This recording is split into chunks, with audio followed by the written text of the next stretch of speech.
অর্জুন ছাড়াও গীতার জ্ঞান আর কারা শ্রবণ করেছিলেন? কুরুক্ষেত্রের যুদ্ধের প্রারম্ভে ভগবান শ্রীকৃষ্ণ অর্জুনকে গীতার জ্ঞান দিয়েছিলেন।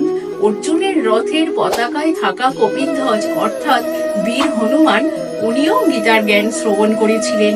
সঞ্জয় দিব্যদৃষ্টির মাধ্যমে গীতার জ্ঞান শ্রবণ করেছিলেন, আর শ্রবণ করেছিলেন কৃষ্ণদ্বৈপায়ন বেদব্যাস বা ব্যাসদেব। এনারা প্রত্যেকেই দিব্যদৃষ্টির মাধ্যমে ওই সময় গীতার জ্ঞান শ্রবণ করেছিলেন।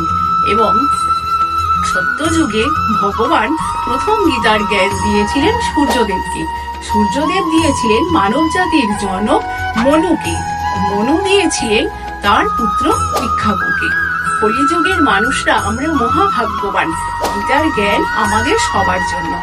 এর পরের পর্বে আলোচনা করব গীতার জ্ঞান কিভাবে শ্রবণ করতে হয় বা কিভাবে পেতে হয়। গীতা ও ইতর পিতার সঙ্গে থাকা